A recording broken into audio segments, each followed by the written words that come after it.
Hi, it's Robbin McMahon here. I'm the host of Parenting Our Future. And if you're listening to this podcast, I want to thank you so much for being here. I also want you to know that I am a former angry mom. I used to yell and rage and threaten and punish my kids because I wasn't getting the cooperation or the behavior that I felt I should be getting. And I struggled for many years not knowing how to change or knowing what to do differently.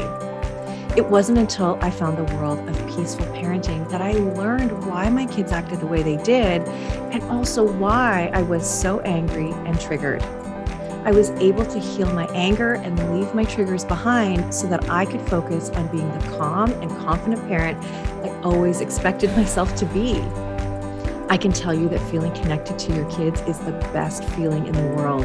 My two boys are teenagers now, and we have a strong relationship that is rooted in deep connection. And where there is connection, there's cooperation. Parenting is the most important job we do, but it's the hardest job we do.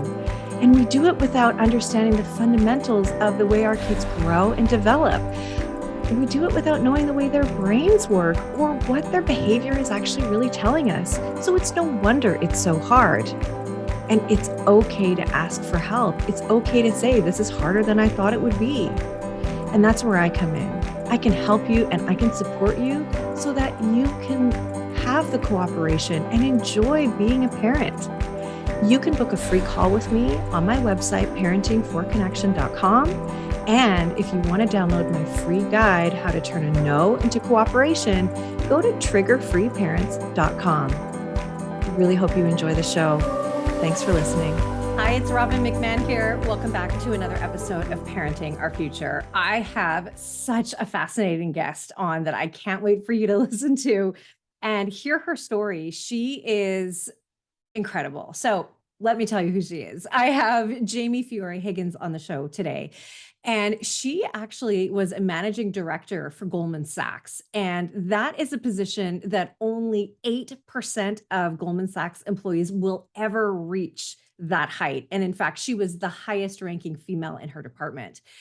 While she was there, she retired or left Goldman Sachs in 2016. She was a member of the Women's Network Committee. She spent her days running the trainee and internship program, recruiting, managing top equity clients, as well as $96 billion in stocks. Whoa. And then she left for many reasons that we're going to talk about. And now she is in New Jersey with her husband and her 4 kids. And she's trained as a coach. And now she works with teens and young adults who are just leaving college, entering the workforce, becoming professionals, and really is there to help them navigate the workforce. And she also works with those who are in midlife who are looking to reinvent themselves. And she is also a contributor to Medium and Thrive Global. And she's the author of the book, Bully Market, My Story of Money and Misogyny at Goldman Sachs. She is incredible. Welcome, Jamie. Thank you so much for being here. Thank you so much for having me. I'm so excited. Wow, I have to say, your book is so good and also makes me so angry to read the stuff that you have in here. I was really sucked into your book right at the start on the book jacket, and I want to read a little bit about what it says in here. That despite Goldman Sachs having the right talking points and statistics, Jamie soon realized that these provided a veneer to cover up what she found to be an abusive culture.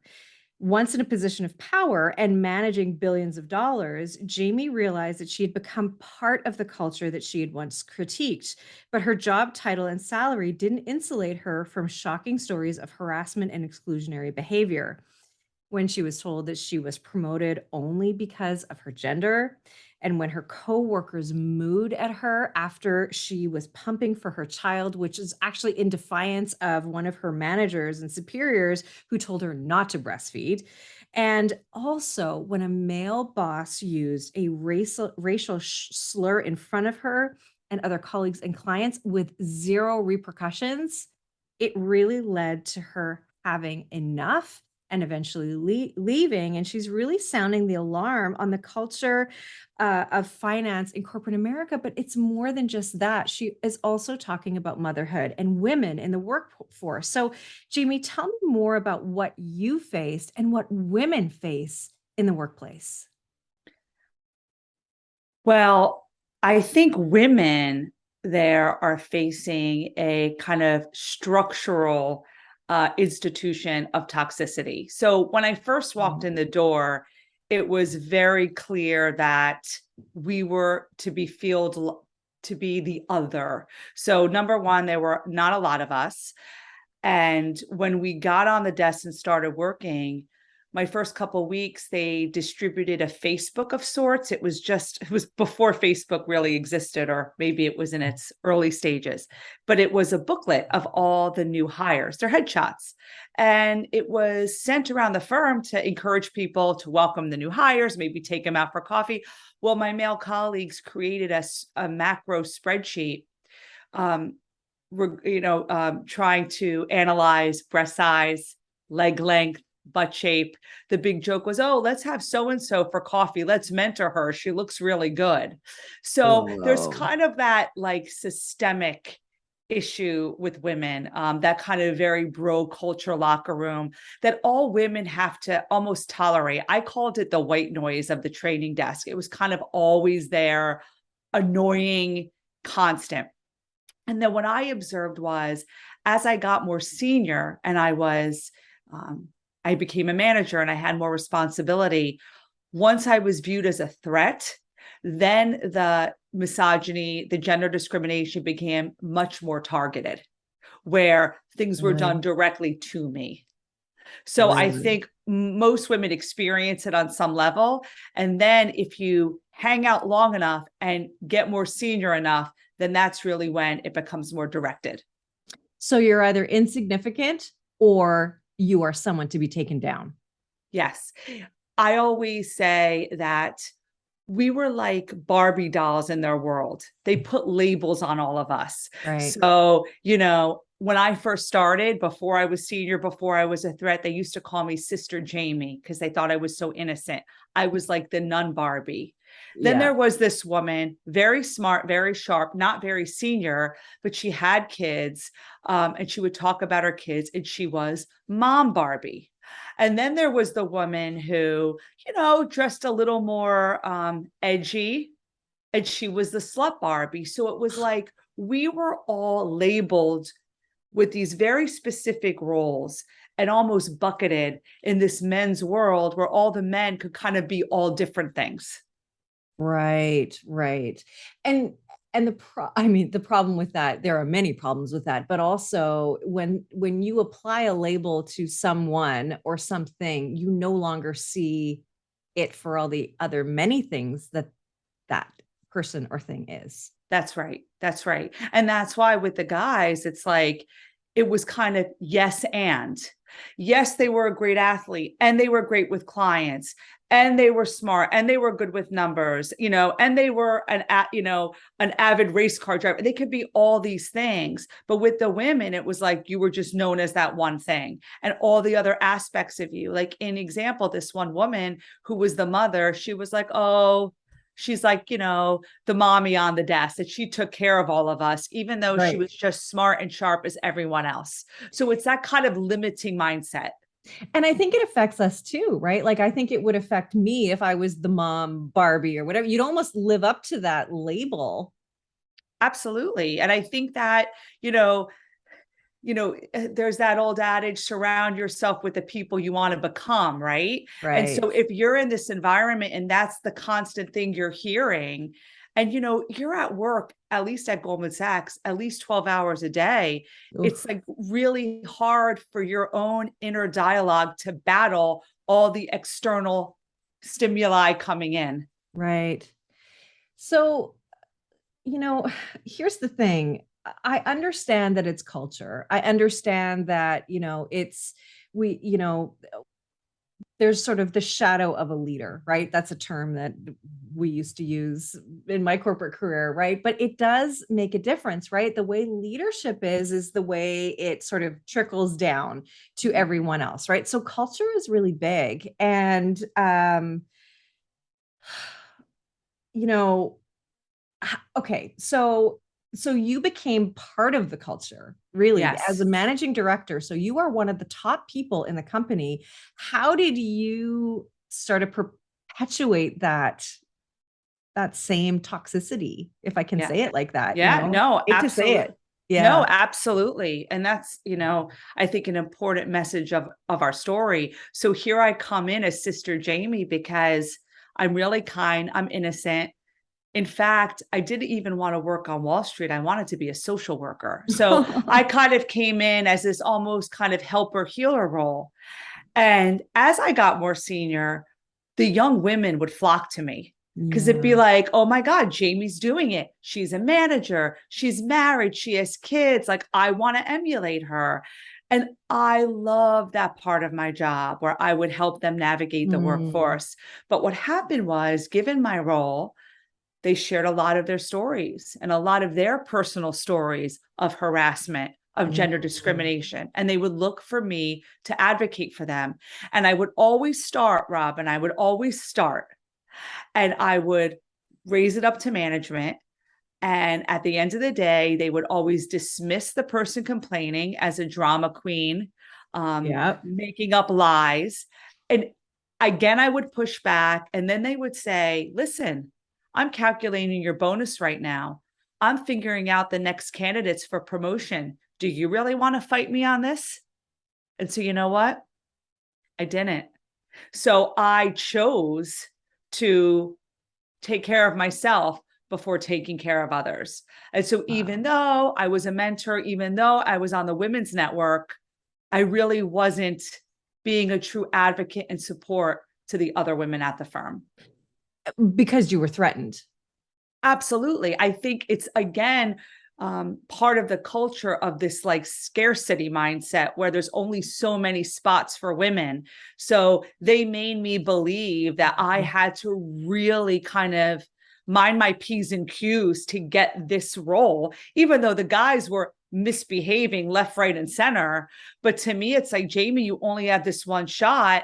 And so if I have to choose between me and the woman behind me, well, it's going to be me. Yeah. Yeah. And that's how these men get away with this behavior over and over. And how And I was an accomplice. right. Well, and I mean, I feel like it was like you're damned if you do and you're damned if you don't. Right. The system is set up against you, but you were thrown out of meetings, you were humiliated, you were choked, Mm, you were abused. yeah. All There those were, things. And I even, with the occurrence of the assault, when I was pinned against the wall by one of my colleagues, I reported it to my manager because that to me really crossed the line. And yeah.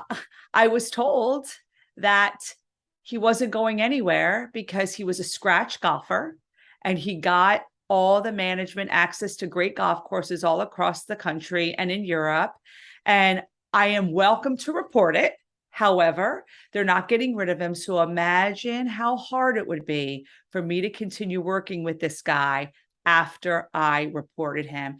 And again, that had happened just after my first opportunity as a manager. It was my first opportunity to really prove myself. And so once again, I shut up. So that's how I felt like as I rose up the ranks, then they know that on some level you feel stuck, which was not the right mindset for me to take. I was never stuck, but at that time I thought I was. And Mm, they exploited that by right. constantly putting me in positions where I felt I had no voice. Oh my goodness. And you know, whether you look back and say, oh, maybe I could have done it differently or not, when you're in it, you're in it. And we were talking beforehand a little bit about, it's almost cult like. You're Mm, brainwashed in a way, right? Like you got to protect the people even though they're hurting you, even that's though right. they're labeling you, they're putting you down, they're disregarding you, they're not listening to you, they're laughing at you behind your back, they're mooing at you because you're a mother of four. uh, I mean, my goodness, it's awful. Now, how do we take a company like this, a culture like this, and change it? What needs to happen? Because one of the things I just want to say is women in the workforce are so valuable. In fact, when we become mothers, we bring to the table so many skills that make us great leaders, like being able to multitask.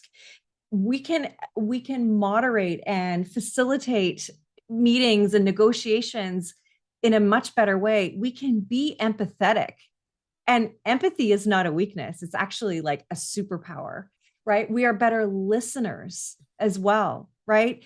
And we will work harder for you if you allow us some flexibility with our Mm, schedules, because, you know, appointments need to happen with our kids. We're usually the ones taking them. And also some transparency to say, look, I was up all night. My child had, you know, has had a fever, had a cold, whatever. I was up all night. I didn't sleep. So today's a bit of a rough day. Can I have a little bit of grace? Right. So flexibility and transparency is everything in terms of how I see it. And I want to hear what you need and what you see it as. And also, like, how do we even change the direction of a ship like Goldman mm, Sachs, which is like the Titanic, right? mm. Yeah. It doesn't happen overnight. Yeah. I think it's a partnership between the employer and also the employee. Mhm. So big organizations like Goldman Sachs do a great job of saying all the right things Yeah. in the, you know, employee handbook, and they have all the right resources, but the spirit of it gets lost in translation because it's not modeled in the day to day. Right. So when we're talking about, for example, I need a little grace because I had XYZ with my kids. Well, if everybody in power has a staff at home taking care of their kids, where that's never a part of their life that they have to attend to during the day, well, it's really hard to have that understanding. So how do you get some of that modeled? I think it's through diversity up along the pipeline and an Right. encouragement of that. So I'll give you one little anecdote. Years ago, Goldman Sachs had this people survey.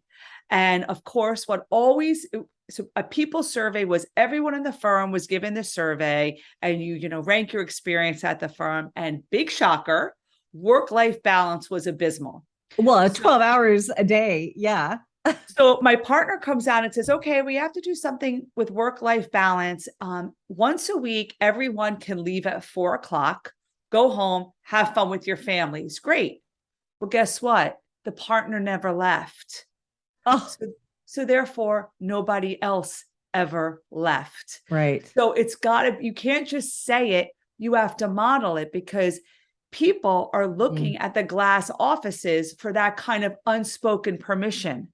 So if totally. people don't see people in the glass offices doing stuff with their family, or it doesn't even have to be with their family, doing Yeah. something out of the office that's their own, that's the only way that they're going to really feel permission to do it themselves. So I think it's having the goals at the top level and making sure leadership does it along the way and modeling it at the day-to-day worker feels empowered to do it. And I think the day-to-day worker needs to be able to articulate those needs. But again, they're only going to be able to do that officially if they see other people doing it at all levels of the firm.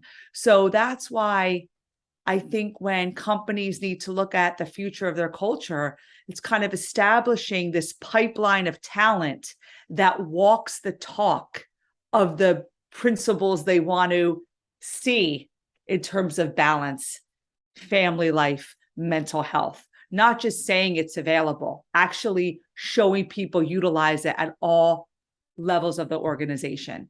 Yeah, If I agree. When I was a working mother there, would not it have been great for that to be celebrated? Because that would have been, oh my gosh, look at Jamie, she's doing so well and she has kids. Instead, I was advised to take the pictures of my children off my desk, Wow. while the guys were able to have their photos from the ninth tee from the golf Ugh. tournament. So again, it's those little messages that Mm. show it's okay. Yeah. Wow. Wow. And you talk about, so really that goes back to that shadow of a leader, right? That's right. That has a massive impact. And I look at this too from a parenting perspective, right? Like we're always looking up at somebody above us to see what to do, what to say, how to act. Right. And we have these mirror neurons in our brain. So the same thing with parents, right? We're always looking at our parents to see what to say, think, do, all those things. Right. So it really does matter as a leader. So for those people who are listening, who are leaders, think about that. And the other thing too, you mentioned, and I have to share a story. You mentioned about the 1 day a week you could go home at 4. Wow, how generous! And we had the same thing there were early Fridays, and early Fridays were you leave at, I think it was 2 o'clock, and the thing is that there is this group of mid managers who were too busy to leave at 2, but it was the admin staff for the most part that would leave at 2 because they're like, well, I'm entitled to this, I'm supposed to, right? And there would be little comments like, oh, right on the nose, oh, you're leaving right now, oh, must be nice, okay, go enjoy your short Friday while everybody else is like slogging away at their desks and stuff. So like shaming them for taking a benefit that is rightly theirs. That's right. It's the Total crap. same thing. It's the same Total exact crap. thing. And interesting too, what you said about, you look up to parents. It's like, as parents, we know we're modeling for our kids. How many Exactly. times do you encounter parents who are struggling with the way their kids are behaving, and you're kind of like, they're behaving just like you. Totally. Right? Yeah. So Yeah. it's kind of similar. I mean, I think the patterns we set as parents for our children are not too dissimilar from the parents we expect from our management with employees. It's Yeah. all about modeling and setting good examples. Yeah. Well, And you and what can't makes expect behavior if you're not setting the example for it. right. And what makes a great parent makes a great leader, That's right. listening, empathy, compassion, just being able to put yourself in the other person's shoes, even if you don't agree, even if you have no experience. Like, wow, Jamie, it must be hard to have a child so little that you have to still breastfeed them and you're coming to work every day. Wow, I can't imagine how hard that would be. Like, can we just take a second to like know that, even if you have no experience and you have a staff at home looking after your children, I mean, that's just crazy. But here's the thing that I'm excited about is that Gen Z, the workforce that you are coaching right now, right? The teenagers, the people in college, all of this, they are saying, oh, hell no, I am That's not going to have the same experience as my parents, because they are watching us come home exhausted and, I mean, put down and deflated and frustrated. They see that because when we finally come home, we can just let it all, we can drop the armor that we put up. mm, And they're saying, no, I will not have this work life mismatch. I won't have my boss treat me like, I refuse. If anybody moves at me, I am out of there so fast. So I think workplaces have no choice but to change, because this next workforce will not put up with it. 100%, 100%. And that's what's giving me the most hope for the future. Yeah. At Goldman Sachs, for example, I think it might be their second business principle that their most important asset is their people. Well, guess what? Their people are going to be asking for something different. And at some point, the company is going to have to meld and change for them, just like all companies in corporate All America are companies. going to Yeah. have to, or they're going to suffer and not get the best talent they want. Exactly. And you want to recruit the best talent, you want to retain the best talent, right? It's not just getting them, you've got to keep them going.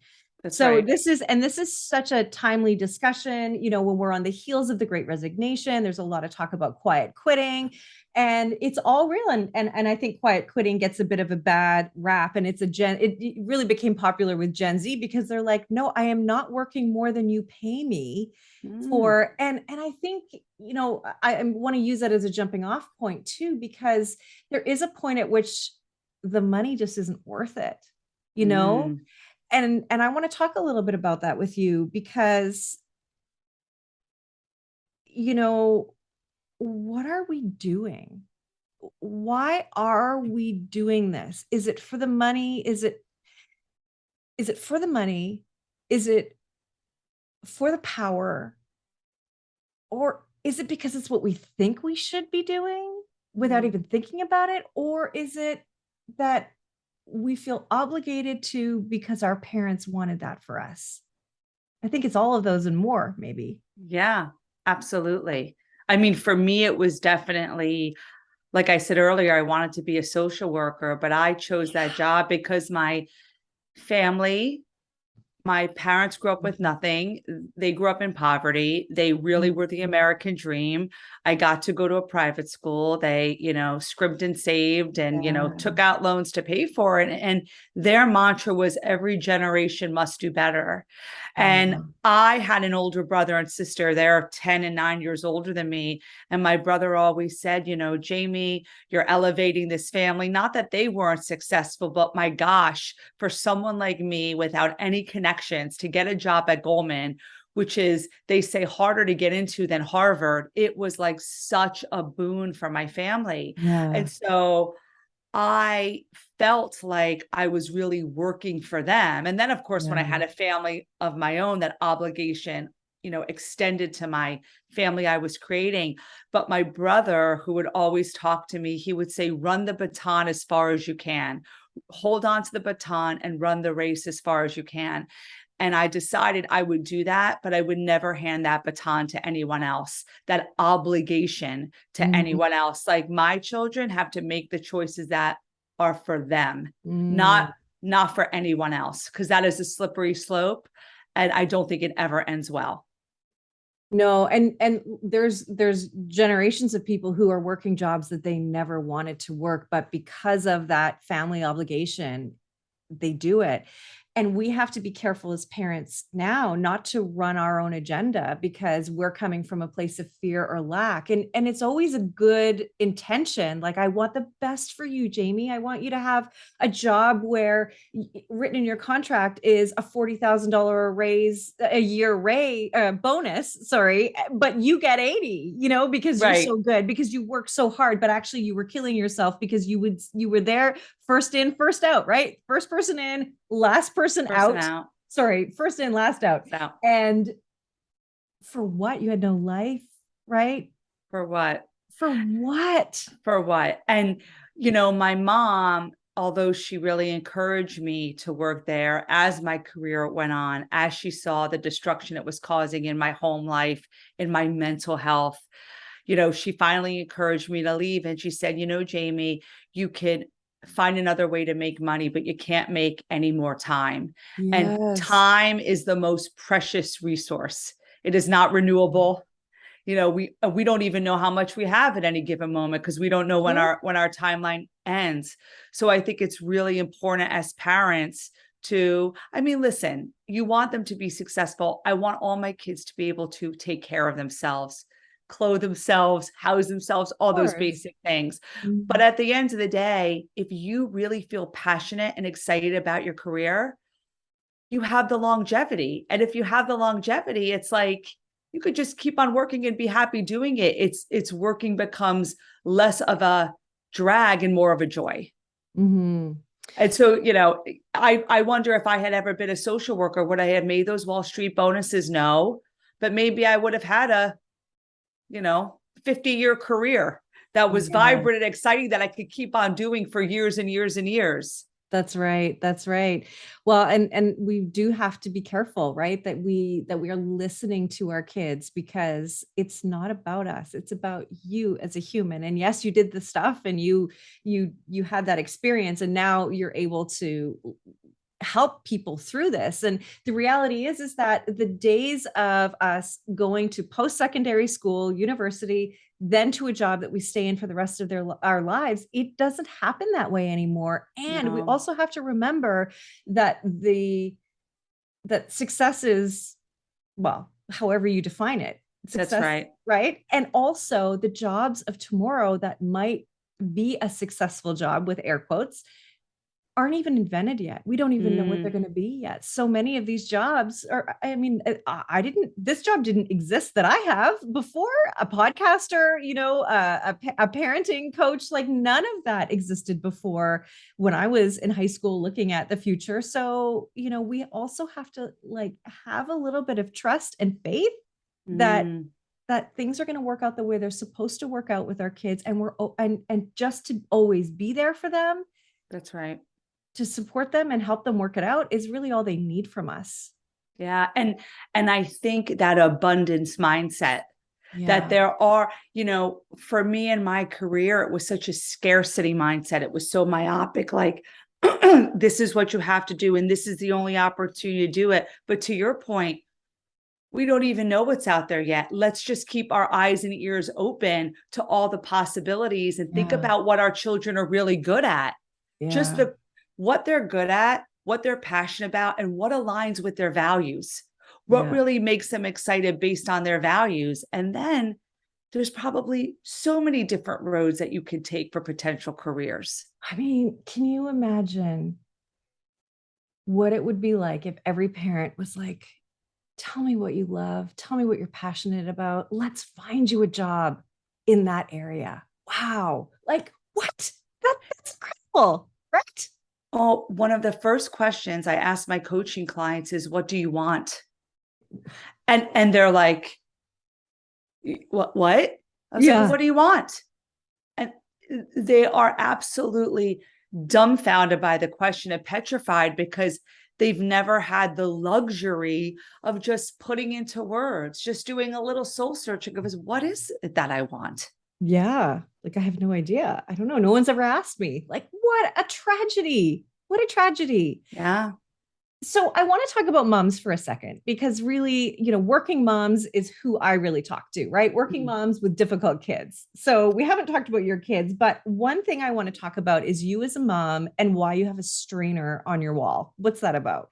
Oh, my strainer. So, um, I really find myself always overextending and always feeling the need to be a part of everything. And so I put a strainer on my wall, a real small one.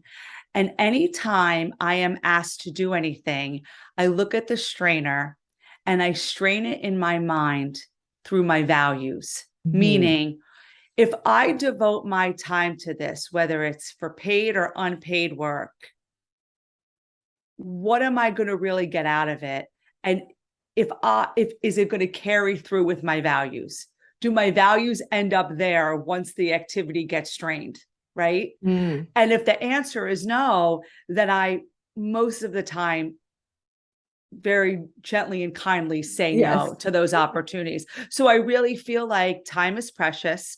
I Mhm. have tried, but I cannot figure out how to make more than 24 hours in a day. Right. And so therefore, again, time is that precious, unrenewable resource. And we need to make sure that everything we're spending our time on is with intention and aligns with our values. Mm. Which So includes that rest, I would like to say, which also includes taking a nap, reading a book, having a cup of tea. that's right. It has to do with, making sure you're spending your free time with people who fill you up, who align with their values and not dragging you down, whether it be even phone chats with friends or out to dinner, and what we do for our kids. you Mhm. know we you know um if there's a party and I have to bring something for my kids, do I have to bake it? does that time of baking something really going to transfer? Are my kids going to really notice? If not, can I just buy something instead? Little things like that, I think, and I'm always doing it by straining it through my values and making sure that in the end, my values are still with me and that they're part of the experience. And I'm guessing one of your values is not impressing other moms.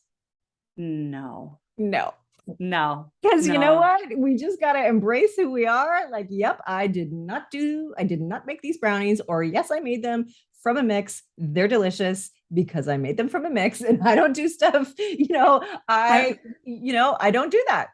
I'm going to quote my husband's late grandmother who said, "Who am I to argue with Betty Crocker?" Exactly. She figured it out for us. Who am I to say I'm better than Betty Crocker? Exactly. But I think, really the point that you and I are both trying to make is that this facade of perfectionism has to go. We need to stop trying to be perfect. And the less perfect we are, the more space it opens up for another woman who is just like us, who is talented, who is intelligent, who is all of the things, to just not hustle for everyone's approval.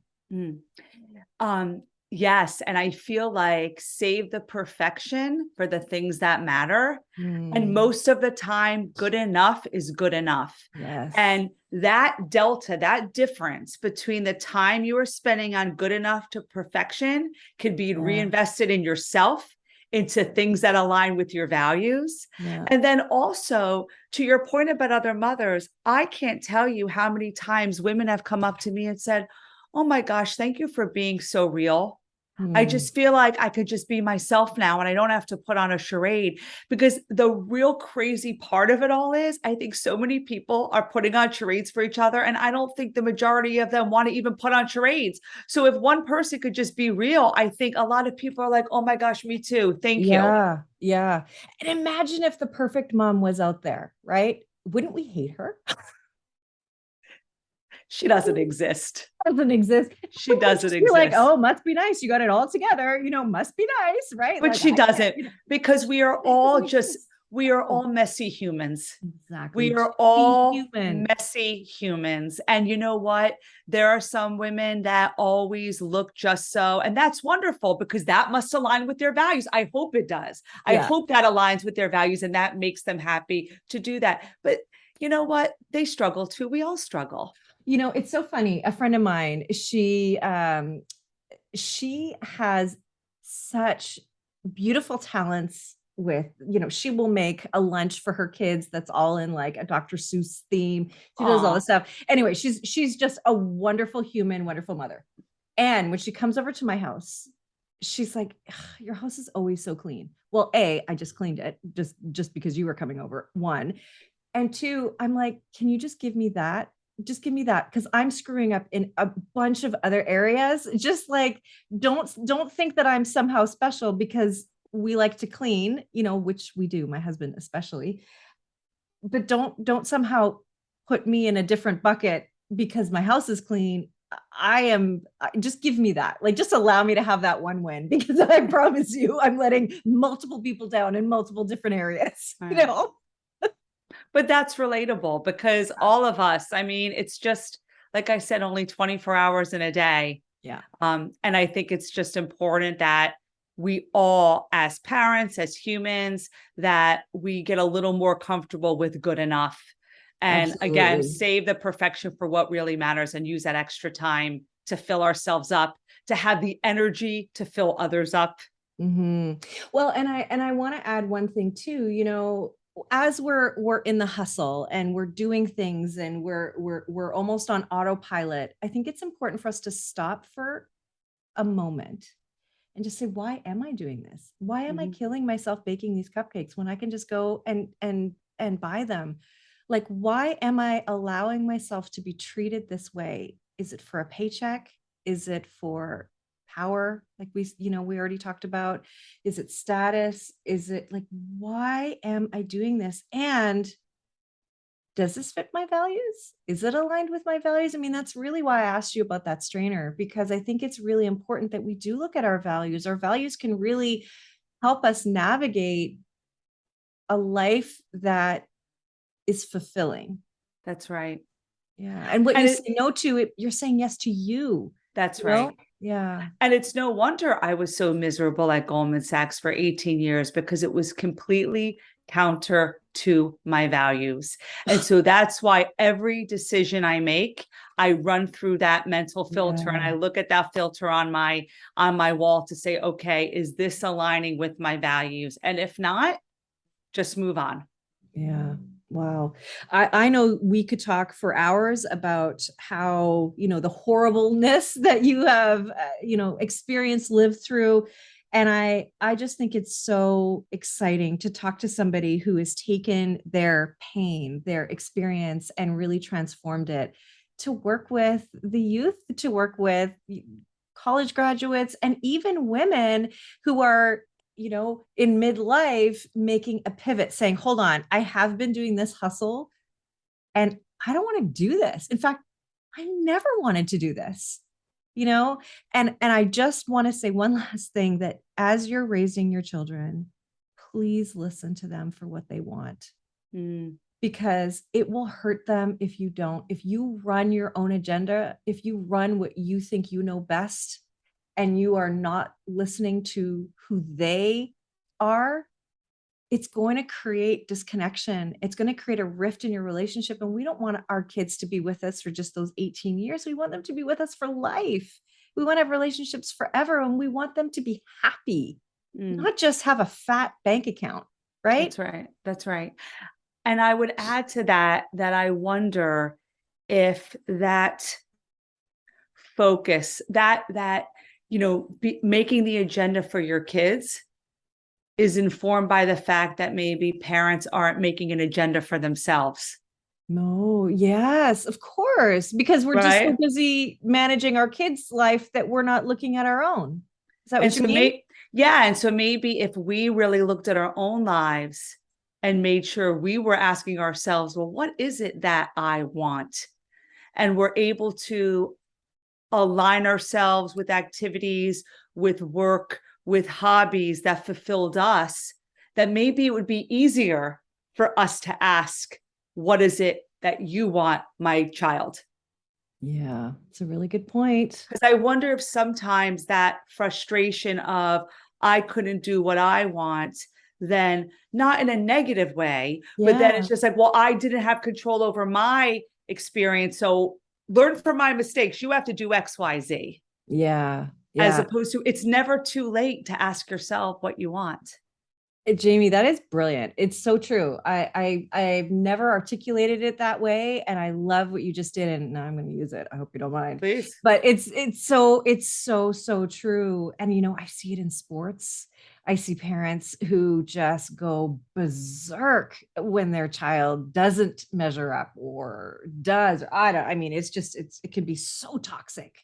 Mm, Oh my mm, goodness. Well, this has been such a great conversation, and I love the work that you're doing. So people can find you at jamiefiorehiggins.com. mhm. Your book is called The Bully Market: My Story of Money and Misogyny at Goldman Sachs. And it is a fascinating book. It's really, really good. You are a great storyteller, and I loved reading it. So for anybody who wants some inspiration and wants, to maybe look at something different, I'd love for you to check out Jamie's book, and go to her website. She's on Instagram, she's on Twitter. All of that is in the show notes. And I just want to say thank you so much. Do you have any last words for our listeners?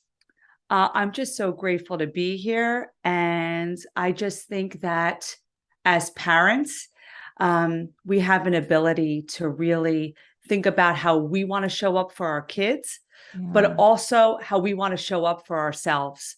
So, when I reflect back on my book, we're talking about values. I think it's a cautionary tale of when you might give up 20 years of your life doing work that doesn't align with your goals. So it's not too late. There is no expiration date on opportunity, and, do the work for yourself too. I always say parenting is like when you go on an airplane, when they talk about the oxygen mask, you got to put it on yourself before you put it on your kids. So parenting is hard, but make sure you're taking care of yourself. You're filtering your choices. You're not striving for perfection all the time. And, knowing that good enough is good enough most of the time. Yes. Oh, it's such wise words. And for somebody who's lived it, I think it's really important to hear that from you and learn from Jamie. You don't have to do it yourself. Just, follow those values you have. And I know that can be scary to make a pivot midlife, mid-career. I've done it too. It's scary. And there's lots of ups and downs. And there's also a lot of really great that can come out of it. So Jamie, thank you so much for being here. And thank you for helping all of us get clear on our values and, get clear on what we see for ourselves and what we want for our kids. Thank you so much. Thank you for listening to this edition of my podcast, Parenting Our Future. I'm parent coach Robbin McMahon. And if you're enjoying this podcast, please share it with someone who you think might also need to hear this message. And don't forget to subscribe. And if you like my work, I'd be grateful if you gave me a 5-star rating. For those of you who like my content and want more, visit me at yellingcurebook.com to get your copy of my book and to find other resources to help you. Until next time, I am wishing you and your family peace and connection.